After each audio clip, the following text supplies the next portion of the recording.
How many of us are originally from Austin? Not me. One of the craziest things I experienced when first moving here is something that hasn't been here really that long, but are the toll roads. The toll roads, my goodness. Aren't they everywhere? I frequently drive for work and drive here for church. And no matter how many times I put it in my GPS, avoid tolls, somehow I end up going down 30 different streets and twirling around 12 times and doing 10 jumping jacks. I still end up on a toll road. Every single time. It's magic. Even this morning I was still somehow on a toll road. And isn't our life of faith so similar? No matter how many times we veer off, go a different direction, try a different course, we still find ourselves in God's presence.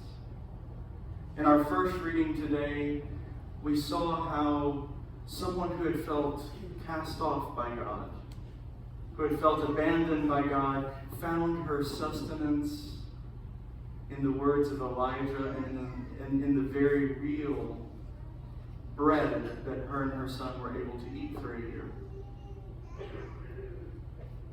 Folks, our lives have twists and turns. Our lives go on courses we can't expect, and so does the world. Things change in ways that we don't expect because we have a vision of God's mercy and God's love in the world, and we find that sometimes this doesn't manifest in the way we expect. And yet, if we see in our gospel reading today, or if we look at our gospel reading today, we see the way that God interacts with us. Once we find it within ourselves to interact with God. So, what happens in our reading today from the gospel?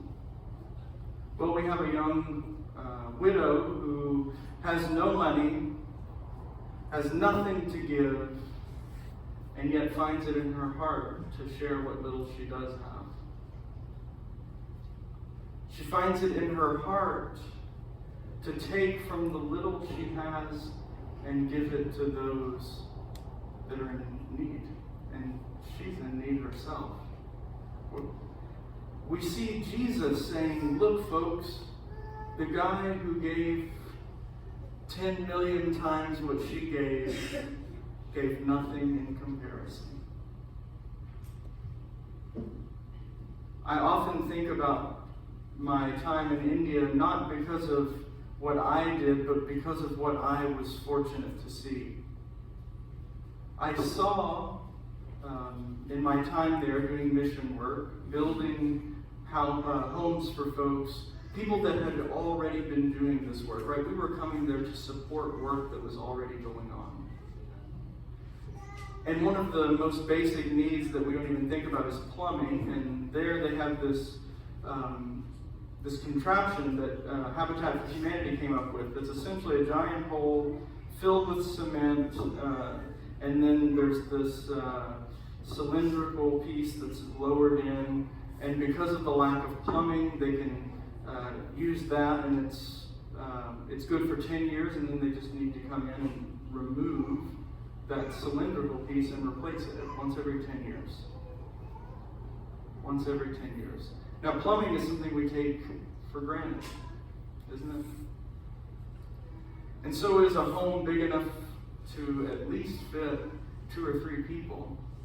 But in the home that I was helping construct, I saw a woman and her family, totaling about 6 or 7 people, expecting to fit in what we would think of as 2 bedrooms stacked on top of each other. One was actually the bedroom, one was the living room, and then a bathroom upstairs.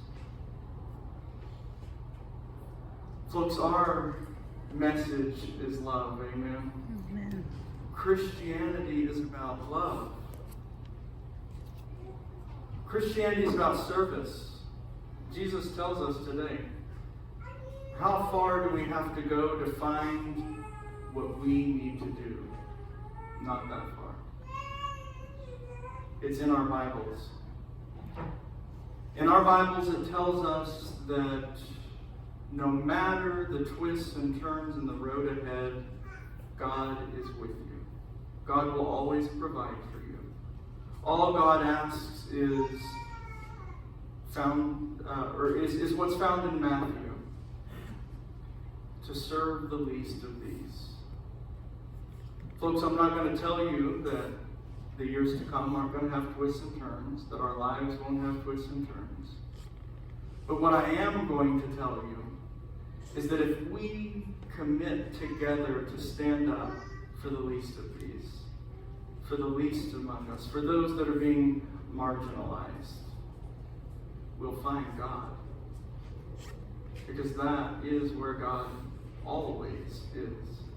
God is in the exact people that we push aside, that our society casts out. And so for our LGBT folks, our immigrant folks in our world, we as Christians must be lights of love and hope. We can provide that. How beautiful is that? Our job is first to love. And I know you say, Father Brett, that sounds like we're going to have a kumbaya circle together. But that's not what Jesus did. He of course met with his followers and engaged in worship. But what else did he do? He went out into the world. He served people. And that's what we're going to do together. Amen? Amen. That's what Christians do together. Amen? Amen. It's happening right now. Let's keep our hope and faith alive. Amen? Amen.